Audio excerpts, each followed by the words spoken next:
काँग्रेसमध्ये मी जवळपास 35 वर्ष काम केलं. संघटनेमध्ये काम केलं, नगरसेवक म्हणून 6 वेळा निवडून आले, प्रदेश प्रवक्ता आणि सरचिटणीस म्हणून काम केलं आणि 35 वर्ष मी एकाच पक्षामध्ये अतिशय प्रामाणिकपणे काम केलं. अनेक वेळा संधी येता येता हुकली, परंतु त्याचं वाईट न वाटून घेता संघटनेमध्ये काम केलं. यावेळेला 6 टर्म झाल्यानंतर कुठल्याही कार्यकर्त्याची ज्याच्या मागे कुठलं राजकीय पाठबळ नाहीये, त्याची इच्छा असते की आपण आमदारकी लढली पाहिजे. गेल्या पंचवार्षिकमध्ये तयारी नसताना शेवटच्या क्षणी पक्षाने सांगितलं की तुम्हाला आमदारकीची निवडणूक लढायची आहे आणि पक्षाचा आदेश मानून मी ती निवडणूक लढले आणि 10 दिवसामध्ये मला 47,000 एवढं मतदान झालं. त्यानंतर मी केवळ 5 वर्ष आमदारकीची निवडणूक लढायची म्हणून प्रामाणिकपणे प्रयत्न केले, परंतु शेवटच्या क्षणी पक्षाने ही जागा उभाटासाठी सोडून दिली आणि माझी 100% अशी भावना झाली, कारण त्या पक्षामध्ये मी इतकी वर्ष काम केले, मला संघटनेची संपूर्ण बाज माहीत होती की आपल्यासोबत अपघात झालेला नाही तर आपल्याशी घातपात झाला आणि मग मी काँग्रेस पक्ष सोडण्याचा निर्णय घेतला.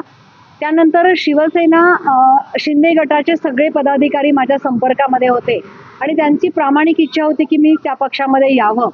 शिंदे साहेबांशी चर्चा करण्यासाठी आम्ही दिल्लीला गेलो, परंतु प्रवेशाचा कुठलाही विचार न होता एक शिवसेना स्टाईलनी तो प्रवेश झाला, परंतु तो मी डिनाय नाही केला, कारण माझ्यासोबत जे शिवसेनेचे लोक होते त्यांची प्रामाणिक इच्छा होती की आपण यावं आणि ते सगळे माझे हितचिंतक होते. परंतु इथे आल्यानंतर एक 7-8 दिवसामध्ये माझ्या लक्षात आलं की ज्या विचारसरणीमध्ये मी वाढले, ज्या पक्षामध्ये मी वाढले, तर शिंदे सेनेमध्ये शिवसेनेमध्ये काम करणं मला शक्य नाहीये आणि ज्या पक्षामध्ये आपण काम करू शकत नाही, त्या पक्षामध्ये न्याय देऊ शकत नाही, त्या पक्षामध्ये राहून ती जागा अडवण्यामध्ये काहीच अर्थ नाही आणि त्यामुळे तो पक्ष सोडण्याचा मी निर्णय घेतला. मध्यंतरी अजितदादांबरोबर माझी सगळी चर्चा झाली आणि एक फुले शाहू आंबेडकर विचारसरणी, पुरोगामी विचारसरणी आणि इतके वर्ष दादांच्या सोबत दादांना जवळून पाहिलंय.